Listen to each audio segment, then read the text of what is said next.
Hey YouTube, this is me again. I just decided to make this short video just to share with you guys what the tools I use to feed Farrah. And by the way, if you're hearing anything, like a background noise, that's my husband outside working on my car. But anyways, I just wanted to make this really short video just to show you guys just a few things that I use to feed Farrah.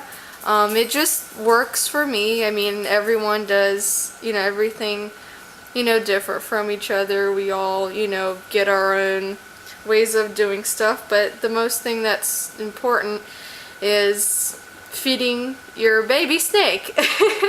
That's the most important part, is that they get fed. So, but this is just a little video I'm gonna make.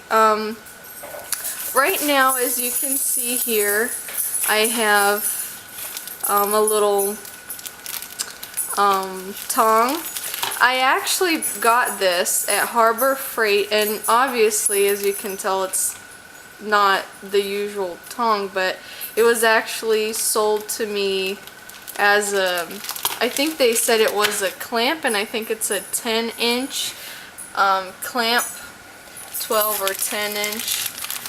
So I have it here ready to go. I fed Farrah yesterday, so sometime I'm gonna make a video, just showing, how I prepare, but right now I'm just gonna show what I use and the tools and stuff.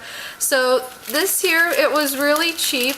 It was like $5, $4.99, so that was really cheap. And I also use a pan to boil my water. I use filtered water.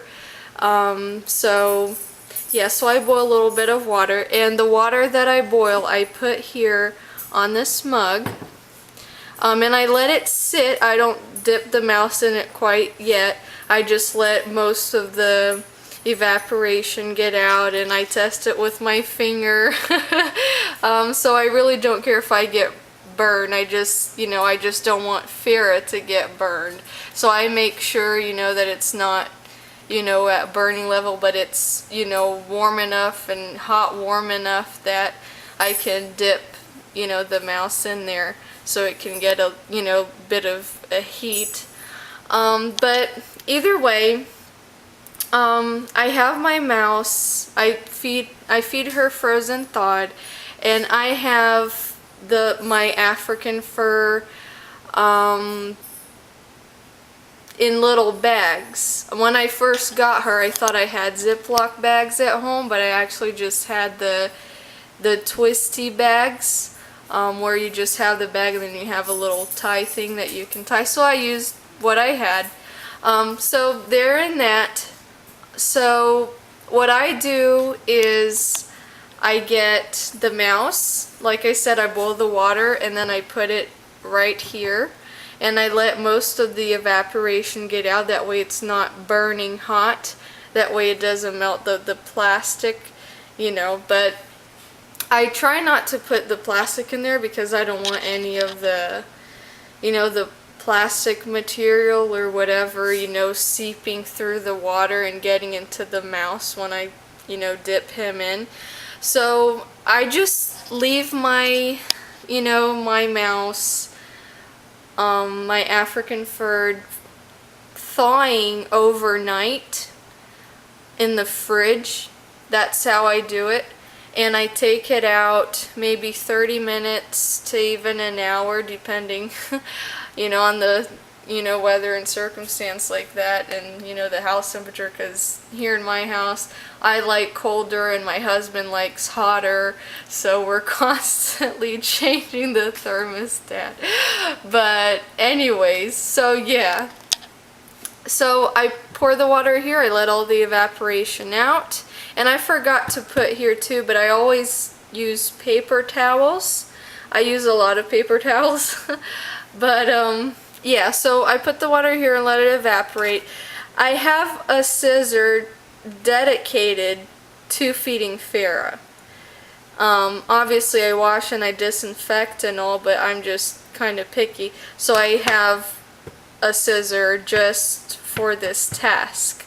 And this little bowl here, I use to put the mouse in here when it's dry. After I, so I can explain here better because I'm kind of jumping through here real quick. But anyways, I get the mouse, I get my clamp, I take the mouse, I get my scissor, and then I cut the bag.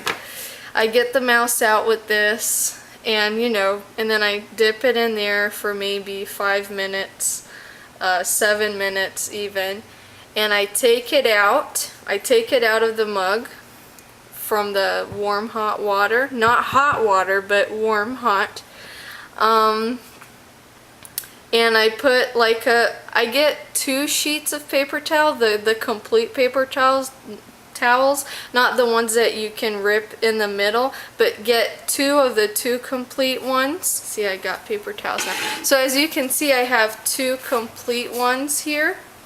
And what I do is I put them together like this, one on top of each other, and I fold it like this. That way I have a nice thick part on the bottom. And then I just place my mouse here in the middle, like right here, and I just kind of cover it and just tap it lightly. You don't want to use a whole bunch of a pressure.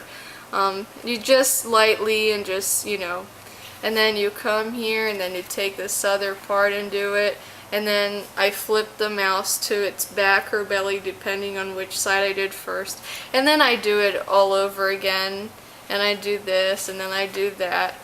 So the mouse is already warm and dry. Not completely dry, but dry enough that it's not going to wet the substrate too much, and it's not going to be all slimy and stuff.